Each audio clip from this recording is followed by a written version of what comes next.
So you've come up with a loop, but you can't figure out a way to keep it interesting for an entire beat. Today, the tips I'm going to be showing you involve using instances in your beat to help keep them interesting and dynamic. So let's get into it.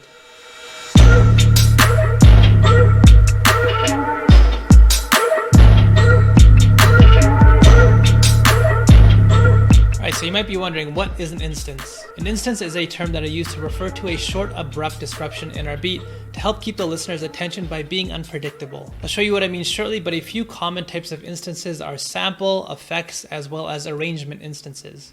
I'm going to take you through an example of each of these one by one so you guys can get a better feel of how these can help your beats. So right now, this is how my beat is looking.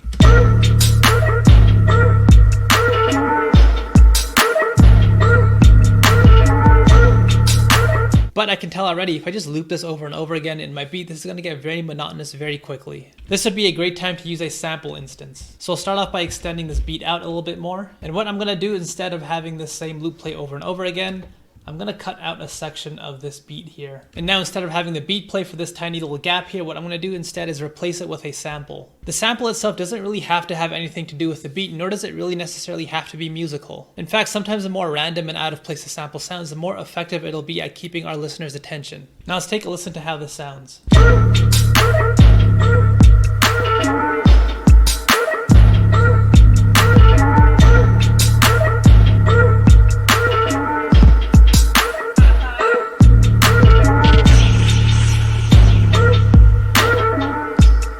You guys could hear the sound sort of comes out of nowhere, and it does a good job of keeping our beat from sounding very predictable and repetitive. Overall though, the idea here is not to use these over and over again in your beat. These are things that you should do once, maybe twice per beat each, and even then if you do them more than once, you should do them a little bit differently. So if I want to use a sample instance again later on in my beat, it might be a good idea to use an entirely different sample, and instead of having it play at the beginning of the loop like I did here, it might be a good idea to have it play at the end. The idea here is to help our beat feel a little bit more dynamic and unpredictable, so doing things differently is a good idea. Next up, let's take a look at an effects instance. This is a similar concept, but instead of using a sample in our beat to help create a disruption, I'm going to use effects on our beat instead. Now you can use effects on individual sounds in your beat, or you could use effects on your beat as a whole. For example, what I'm going to do is go ahead and put an EQ on top of my master channel. I'm also going to add some delay on top. And I took my beat and I did some pretty constrictive EQing here. Now I'm going to turn these all the way down so the effects aren't on for the entire beat. I'm going to simply just create some automation clips with these different effects. By the way, if you guys want some help on how to use automation clips to help improve your beat, check out this video that I did a while back here. Alright, now that I have my automation clips created, let's hear how this sounds.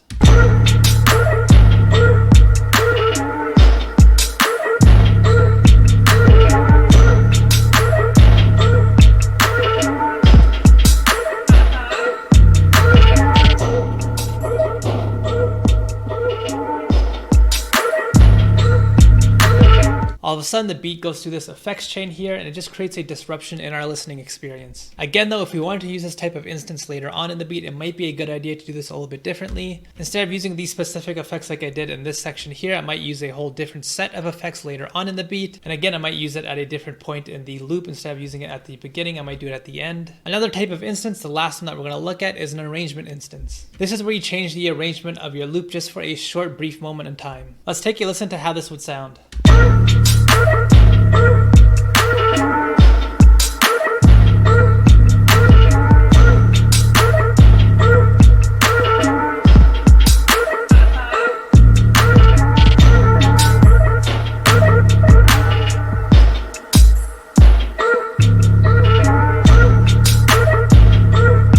So what I did in this example is played with the rhythm of our sounds. Here's my normal loop, and here's the arrangement instance that I came up with. You guys can see there's a slight difference in the first half of the loop.